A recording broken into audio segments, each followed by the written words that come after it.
আসসালামু আলাইকুম। আমার নাম হয়েছে লুৎফা আক্তার। আমার বাড়ি হয়েছে ভান্ডারিয়া ২ নং ওয়ার্ড।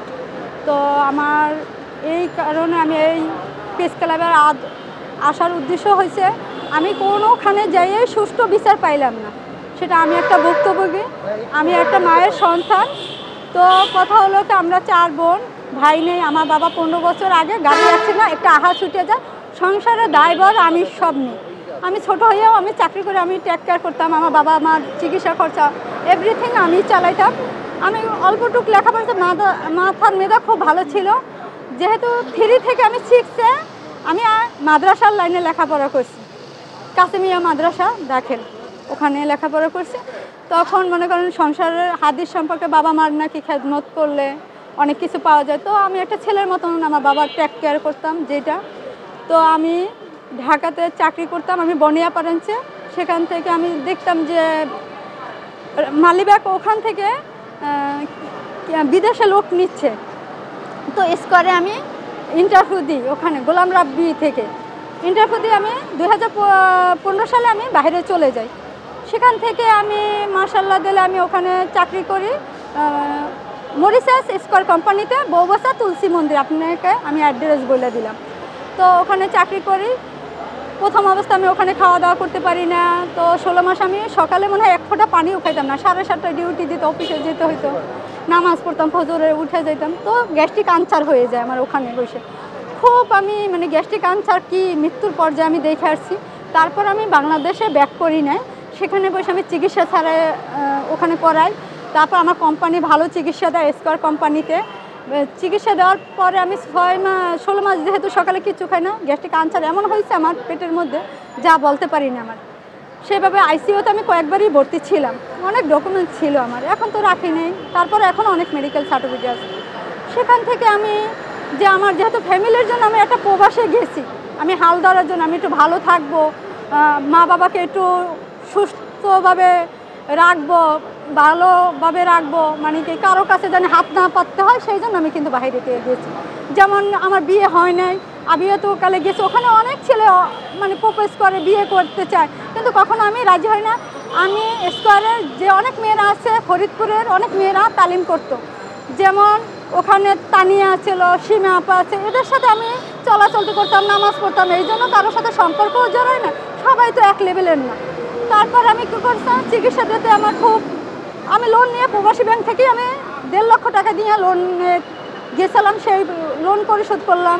তারপর নিজে আবার 3 বছর শেষ হইলো, কিছু টাকা নিজের ইনকাম হইলো। তারপর কী করলাম, তো এই টাকা হবে না, ওখানে এমবি কার্ড বিক্রি করে, তারপরে ওখান থেকে বিকাশে টাকা পাঠায়, আমি বাংলাদেশে সেন্ড করে দিই, ওখান থেকে আমি একটা মানে বেনিফিট পাইতাম। আর বিকাশের কার্ড বিক্রি করতাম, এমবি কার্ড, এগুলো থেকে আমার কিছু টাকা আসতো।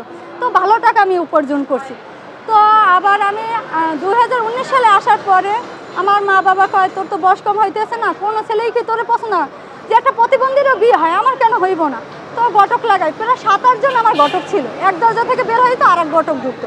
প্রায় আমার 3 লাখ টাকা মানে ঘটকের পিছে ফল মূল একটা বিয়ের সামনে 19 জন মেহমান আসতো। তো অনেক কিছু আয়োজন করতাম, যে টাকা পয়সা ছিল অতটা আমার ইয়া ছিল। তারপর আমার কাউকেই ভালো লাগে না, দেখি ছেলে পছন্দ হলে আর্থিক পছন্দ না, যেহেতু আমার বাবা মার একটু টেক কেয়ার করবো। বোনাই একজন ভালো লেভেলের, কিন্তু আমার বাবা মার কোনো টেক কেয়ার করে না। যেহেতু আমার আরেকটা বোন আছে, সেও কোনো ইয়ে করে না। আমার হাজব্যান্ড এমন হইতে পারে যেন সুখে দুঃখে আমার মা বাবাকে, তার ফ্যামিলিও দেখুক, আমার মা বাবার উপরে মানে দেখুক। এভাবে করতে করতে দীর্ঘদিন পার হয়ে যায়। তারপরে এই যে নজরুল ঘটক, এর মাধ্যমে আমার প্রস্তাব আসে। তারপর আরও একজনে এই একই আমার হাজব্যান্ডের আরও একজনের প্রস্তাব নিয়ে, আর নজরুল এসে বলে, ছেলেটা বিয়ে করছে, আর্থিক ভালো, তো থাকলে কি একটা বিয়ে করছে, পরক্রিয়া করছে, কিন্তু মিথ্যা কথা, সে পরক্রিয়া করে না। এই ছেলে পরক্রিয়া করছে, ঝামেলা চলছে, হাতে না হাতে ধরছে, মেয়ের আইডি সেম সব কিছু। ছেলের নাম হয়েছে সাইফুল হোসেন শখ জমাদ্দার, বাবার নাম হয়েছে রফিকুল ইসলাম সেলিম জমাদ্দার, ভান্ডারা পরে 3 নং ওয়ার্ড। আর আমি বলতে চাই যে ভান্ডারের উদ্দেশ্যে, তাদের অনেক ভালো লেভেলের লোক আছে, তো তাদের কোনো থানায় তো দূরের কথা। আমি কিন্তু এই খবরটা প্রচার করার জন্য আমি অনেক সাংবাদিকের কাছে ভান্ডারে গেছি, কিন্তু তারা আমার খবর প্রচার তো দূরের কথা কিছুই করেন। যেমন আমি একটা বলি, মিলন সাংবাদিক ইত্তেফাকের, সেখানে তার বাসায় ওয়াইফের কাছ থেকে আমি নাম্বার নিছি, কথা বলছি, তার অফিসে গেছি, তখনও আমার কিন্তু কিছু করতে পারিনি।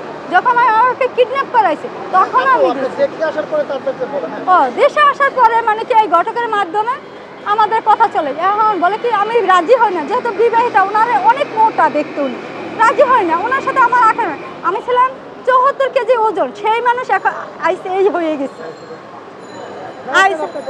আইস এইটা হয়ে গেছে। আমি যে তারপরে এখন বলে কি দেখো আর্থিক হলে তোমার এই যে ও আমার ফ্যামিলিতে এমনভাবে ঢুকছে, আমার মাকে মেডিকেল নিয়ে কোলে করে ভান্ডারা মেডিকেলে নিয়ে, ওখানে একটা নার্স ছিল কি যেন আমি বলতে পারবো না, ছোটোবেলা থেকে আমি ঢাকায় বড় হয়েছি রামপুরাতে। তো বাদামতলি আমার আব্বুর কলেরাটা আরও ছিল, অ্যাক্সিডেন্ট পর 15-20 বছর একটা বেকার বয়সে থাকা সংসারে কিন্তু হালেই ধরতো, সেই জন্য পাই না। পরবর্তীতে আমার মার খুব টেক কেয়ারের পরে ওর উপরে মানে কি আমি আস্তে আস্তে ভালো লাগা হয়, 7-8 মাস এমনই গেছে। তারপর আমি যখন বিয়ে আইস করবো কার করবো করতে করতে পরে একদিন আমাদের বাসায় সরা পড়ায় হুজুর ডাইকে, যেটা ওর মাধ্যমে সবার তো আপনারা দ্বারের পাশে আপনাদের হইতে দিবেন, আমি যা করি তাই দেখেন, এটাই তার একটা অভিনয়। তখন কি করলো, সে সরা পড়াইছে। এখন আমি বলি কি সরা পড়ানো এটা তো কোনো লিগাল বিয়ে না, বলেন আমি কাগজ কলমে দেখতে চাই।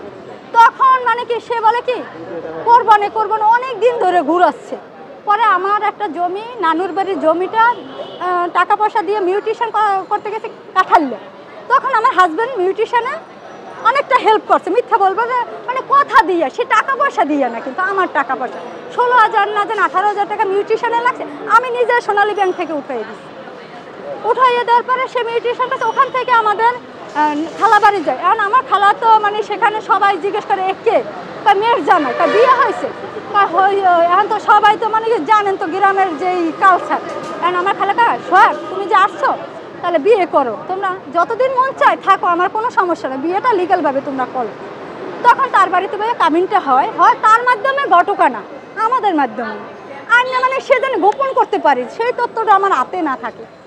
সে বিয়ে করার পরে আমার খালার একটাই কথা, আমার খালা খুব একটা উনি তো যে মহরের বউ ছিল ভান্ডারিয়া, খুব একটা মহরের বউ, কিন্তু ওনার মাথার ট্যালেন্ট আছে, সেটা আমি মহরগিরি মনে হয় করতে পারতাম। আমার খালাটা এত ভালো একটা মানুষ, আমার মা যেই কথাটা না বলতে পারে উনি গায়ে গুছ করে ওই কথা, বাবা তুমি এভাবে, তোমরা তো বড় লোক, তোমরা কম টাকা কেমনে কাবিন করবা, তোমার বউ গেছে, আমার একটা অসহায় ফ্যামিলি, ওর ভাই নাই, একটা যে টেক কেয়ার দিয়ে রাখবো এরকম না, তোমাকে সব যাই না শোনা, এর বাবা মার দায়িত্ব এবং ফ্যামিলির পুরো ইন টোটাল দায়িত্ব আমি নেব।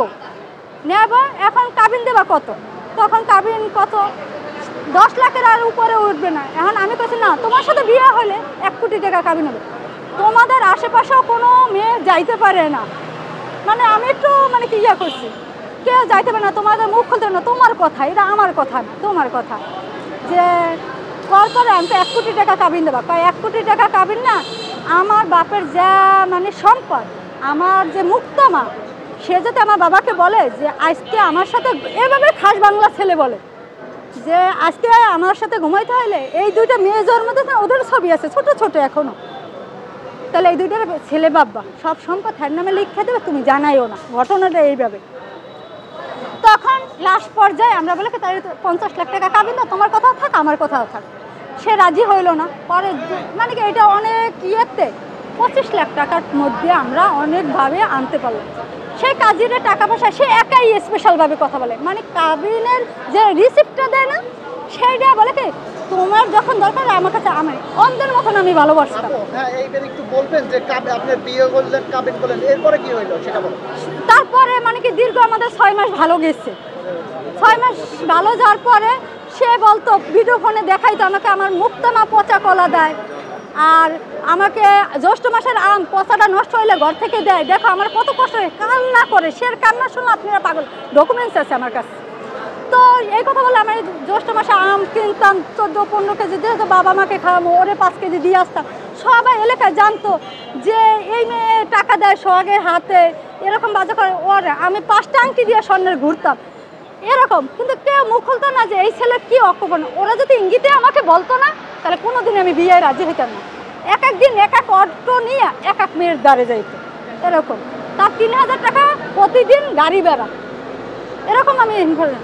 পরবর্তীতে সে মানে বিয়ে টিয়ে করে 6 মাস ভালো গেছে, হঠাৎ করে সে আমাকে ফোন দিয়ে বলে জানো এই কথাটা জানাজানি হলে আমাকে ত্যায্য করে দেবে। এখন তুমি বাবার বাড়িতে থাকো, আমার সময় মতন তোমাকে নিয়ে খুলনা চলে যাব। আমি খুলনা কোন জায়গা, আমার বাড়ি আছে না, ওখানে নিয়ে যাবো। ওখানে বারাটিয়া উঠাইয়ে দেওয়া হয়েছে, তো লোয়া টোয়া বলে 1.5 কেজি মারছে, সেগুলো রং টং করতে আছে, তার একটু টাইম লাগবে সেগুলো। আবার 1 সপ্তাহ গেছে, 2 সপ্তাহ, এমন করতে 6 মাস আমার পার হয়েছে।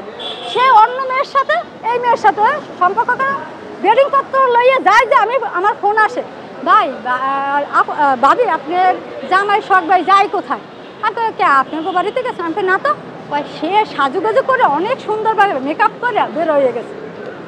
সে যায় এই মেয়ের বাড়িতে, যাই রাজ্যে সবাই জানে যে শখ ওকে বিয়ে করছে। সেই ঘটনা আমি শুনি না, ওর বাড়িতে কোন হিসাবে গেছে, আমার ভাই একটা বিয়ে দিব সব অ্যাড্রেস জারি করছি। পরে ওর বাড়িতে আমি ঢুকলাম, ঢুকে যে আমার এখানে আমি একটা কাজে আসছি, আমার একটু পানি দাও, এই কথা বলে ওদের বাসায় আমি ঢুকি। মিথ্যা কথা বলবো না, আল্লাহ তো আমার উপরে আছে। তো আমি ঢোকার পরে আমাকে বসতে দেয় মেয়েটা রান্নাবাড়া করে। মেয়েটা 11টা বাজে ঘুম থেকে উঠছে, না সরি 9টা বাজে। ওঠার পরে আমাকে কাপু আপনার বাড়ি, আমাকে আমার বাড়ি আছে ঢাকাতে, মানে আমি সত্যপূর্ণ বাইর করার জন্য ওর ফ্যামিলিতে আমি গেছি। এইটাই আমার যাওয়ার পর আমাকে আমার বাইকে একটা বিয়ে করাবো স্কোয়ারের ম্যানেজার। তো ওনার ওয়াইফ মারা গেছে, একটা ছেলে আছে, বাবু হওয়ার সময় বাবিটা মারা গেছে, এইভাবে বলছে যেন বিয়েটা রাজি হয় মেয়েটা। এই কথা বললে আমি সব ওর কাছে এভরিথিং বলে, আমার বান্ডারে থেকে প্রস্তাব আসছে, কার নাম বলে না, আমি জানি যে ওই মেয়ের সাথে পরকীয়া হয়, সেই জন্যই আমি দিই। তারপর ওর কাছে আমি জিজ্ঞেস করার পরে কোন বাড়ি, তার নাম বললো না। আমি কই আচ্ছা ঠিক আছে। ওই মুহূর্তে 11টা বাজে একটা ফোন আসে, আমার জামাই 11টা সারা রাত ফোনে কথা বলছে, 11টা ঘুম থেকে উঠছে, নাস্তা খাওয়ারটা যেই যে 11টায় নাস্তা করে আমি ভান্ডারিয়া কৃষ্ণ হোটেলে নাস্তা করে আমি খিচুড়ি ডিম 8টা ডিম লাগে, তার হাঁসের ডিম, সে আমার যে 21টা আসছিল সব ডিম ওর পেটে গেছে, এমন রাক্ষসী। সেকে আমরা খুবই, আমার বিশেষ করে ওর ভাত খাওয়াটা কম ছিল, ভাতই খাবারটা বেশি ছিল। কি কৃষ্ণ হোটেলে সে খাইতে যাবে, সে তখন ফোন দিয়েছে, যান ওই মেয়েও কয় যান তুমি কই, ঘুম থেকে উঠছে, আমি নাস্তা করতে যাই। আমি আর কিছু না, চুপ করে আমি ওই চেয়ারে বসে শুনি কথা। শোনার পরে এবার আমি সব হিস্টোরি করি, আমাকে তোমার নাম্বারটা দাও। 2টা নাম্বার আমাকে দেয় মেয়ে, মানে ও 2টা নাম্বারই ইউজ করে, 2টাই আমাকে দেয়। নেওয়ার পরে আমি হাতের মুঠে নিচ্ছি, নিয়ে তুমি আমার জামাইকে দেখবা না, মানে আমি ওকে সারপ্রাইজ দেবো যে এই আমার জামাই, তুমি যার সাথে ইয়ে করো। তখন আমি কি করছি, কাকে দেখে যাবো ইন্টুটা আমার হাজব্যান্ডের সাথে যত এভরিথিং ছবি, আর কত মেয়ের সাথে আমার হাজব্যান্ড পরকীয়া নিত্য, আমি মানে ওই মেয়ের কাছে ধরা দিন জানি ওকে জানি। জানানোর পরে মেয়েটা মানে আসমান থেকে পড়ে গেছে। এখন আমি আপু তাইলে আপনার সাথে তো আমার অনেক বেস্ট ফ্রেন্ড হয়ে গেল, আপনারা আমার ভাইয়ের বউ করিয়ে নেব। তখন আমি সুন্দরভাবে 2টা ছেলে না 3টা, মানে আমার পিস লাগছে দেখে ওর পাশাবর্তী ওর বোনের বাড়িতে আমি কইছি দেখো তোমার বোন আমার হাজব্যান্ডের সাথে পরকীয়া করে, এই মেয়েটার কথা বলছি। সব ভিডিও আমি দেখাই আসছি, কারণ 2-3টা ছেলে আমার পিস লাগাইছে, মানে অল্প বয়সী ছেলে, যেগুলো মানে কি ছোট ভাই মনে হয়। পরে আমি কই তোরা যে আমার পিছে লাগছে আমার কি খুন করবি, আমি কিন্তু এখানে লইয়েছি পারমিশন নিয়ে, এইটা আমি বলছি। মানে যে খুব আমার মানে কি বলবো, মানে এত সাহসিক, আমার জীবনে আমার মাকেও নিয়ে যায় না, ওই গর্তের মধ্যে থেকে আমি গেছি। তখন আমি বলার পর ওই ছেলেগুলো আসতে কাইটে পড়ছে। আমি থানা ইনফরমেশন করে এখানে আসছি। পরে আমি সামনে কালবোর্ডের ওখানে যাই, একটা দোকানদারে দেখা, এই মেয়েকে চিনে না, চিনি।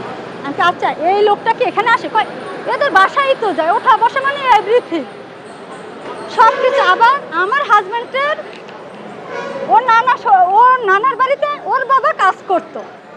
আপনারা শুনবেন যে রাজাপুর বরকতাজির বাড়ি কোথায়, একবার তাজমহলের মতন সেখানে, সেই বেশে নাকি কাজ করতো, ওখানে যাইয়ে আমি শুনছি, মানে আমার জামাই রেকর্ড পাঠাইছে।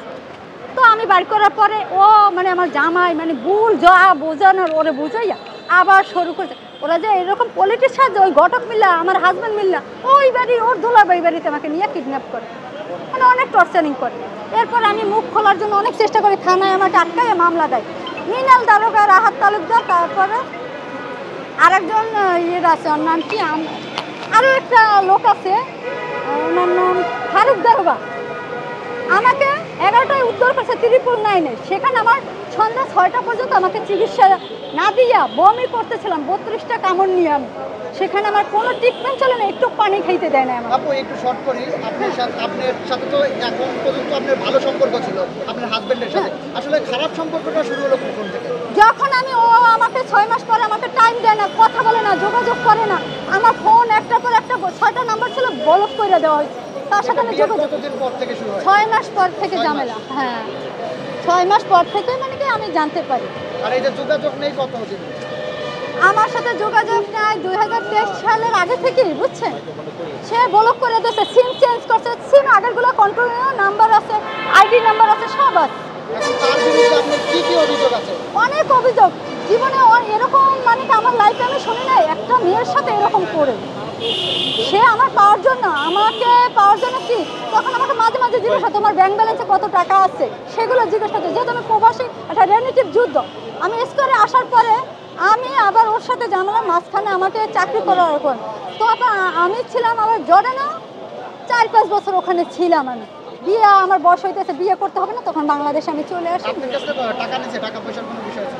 টাকা পয়সা তো শুনলেন তো, এই লোকে তো টাকা পয়সা মনে করেন সে আমার কাছ থেকে আরো মেয়েদের কাছ থেকে টাকা পয়সা নিচ্ছে, আমার কাছ থেকে অনেক কিছু নিচ্ছে। আমি বলতে চাই না, যদি আমাকে মাইনা নেয় দেখেন সেটা প্রমাণ করার জন্য কি এই কয়টা ছবি যথেষ্ট নাকি আর কোনো এভিডেন্স আছে? আরো এভিডেন্স আছে, অনেক মেয়ের সাথে তার এভিডেন্স আছে। এইগুলো আপনি প্রমাণ করবেন। এখন আপনি কি তাকে স্বামী হিসেবে চাচ্ছেন নাকি আপনি কি বিচার চাচ্ছেন? আমি বিচার চাই, সে তো আমাকে 2023 সালে ঘর থেকে নামাই দিয়েছে।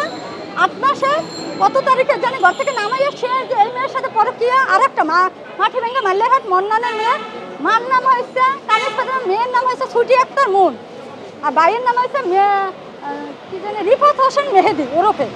তো এই ওদের কাছে যে আমি পাওয়ার বিরুদ্ধে দিয়েছে, তোমরা পরকীয়া না, তুমি সম্পর্ক না জানিয়ে করছো, কিন্তু আমার জীবনটা তুমি নষ্ট করো, তুমি একটা মেয়ের জীবন ফিরাই দাও, আমি ওর স্ত্রী।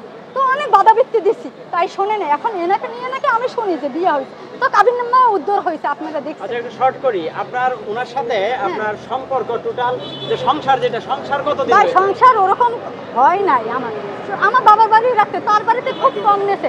যখন আমার ওয়ালেট ঠেকে গেছে তখন সে বলে যে আইসা ঘরে ওঠো, সে নিয়ে যায় একদিনের মধ্যে আমাকে নামাইয়ে দিয়েছে।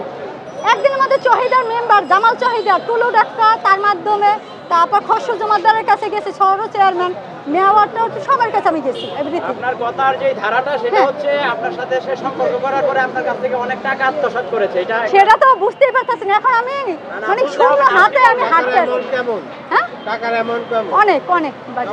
কেমন একটু ধারণা দেন। আমরা তো এটা 20 লক্ষ। 20 কি? 20 লক্ষ টাকা। লক্ষ। সেটা বলেন। এখন কি বলবো, ও তো মানে কি বলবো, আমার কোনো বাসাই নেই, মানে কোনো বাসা নেই, কোনো মেয়ে বলতে হবে 20 লক্ষ টাকার অধিক নিয়ে গেছে। হ্যাঁ দিয়েছে, সে হাতে হাতে টাকা নিচ্ছে, যেমন ব্যাংকের নিচতলা থাকতো, সে কোনো এভিডেন্স নেয়নি। এখন আমি কিভাবে আপনাদের প্রমাণ দেব? এখন আপনি চাচ্ছেন কি? আমি চাচ্ছি কি চাচ্ছেন? আপনারা এই আইন সম্পর্কে, আমি 2টা মামলা দেওয়ার পরে থানা থেকে একটা এভিডেন্স বাইর করে টাকা 2000-1000 টাকা তার পক্ষে রায় নিয়ে কোর্টে জমা দেয়। সে সত্য মামলাটা মিথ্যা ধামাচাপা দেয়। থানায় আমি কয়েকদিন আগে এই মেয়ের নামে একটা ওয়ারেন্ট আছে, তো মেয়েটার নামে আমি স্মারক নম্বর নিয়ে গেছি, 3 দিন আমাকে ঘুরাচ্ছে, 3 দিন ঘুরাচ্ছে, কয় নামে ভুল, মানে ওখান থেকে ফোন দেয়, 2-3 হাজার টাকা দেয়, থানা পুলিশ কিছু করে না। এখন বর্তমানে হচ্ছি বলে তুমি গোড়াডাঙ্গায় ঘাস খাও, সেই আমি যে ডিআইজি অফিসে গেছি সেই এভিডেন্সও আমার কাছে আছে। আচ্ছা, আপনি এখন সংসার করতে যাচ্ছেন নাকি? আমি তো অবশ্যই একটা মেয়ে চাই সংসার করতে, আমার কোনো টাকা, আমাকে 4 লক্ষ টাকা দিতে চাইছে এনাক্ষার মাধ্যমে, আমার টাকার লোভ নাই, আমি জীবনে অনেক টাকা কামাই করছি। আচ্ছা, শেষ আপনি একটা জিনিস জানতে চাচ্ছি যে আপনি জানেন যে আপনার হাজবেন্ডের না পরবর্তীতে আছে? না না না না না আমি বলি এখন তো জানতেন এতগুলো বউ আছে বা সে পরকীয়া করে আর অনেক মেয়ের সাথে, এখন কেন আপনি তার সাথে সংসার করতে চান? আমি তো লাইফে প্রথম হাদিস সম্পর্কে আমি বউ দেখে যাই নাই, তাকে তো আমি কখনো অ্যাকসেপ্ট করব না। আমি ওই যে বৃষ্টিকে ডিপোজ দেওয়ার পর আমি বিয়ে হয়েছে, যেহেতু আমার ফ্যামিলির টেক কেয়ার দেবে, সে এভাবেই ঢুকছে, তো আমাকে পাওয়ার আশাই সে কিন্তু এগুলো অভিনয় করছে।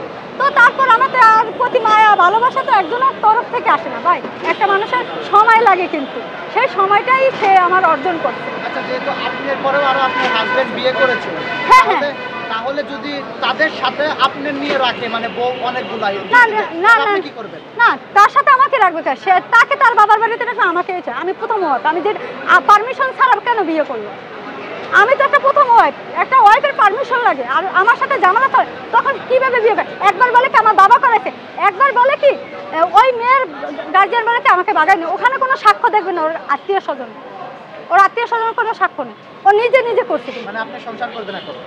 অবশ্যই সংসারে যদি মানে না নাইলে আমার যা কিছু নিচ্ছে সব রিটার্ন আমি চাচ্ছি।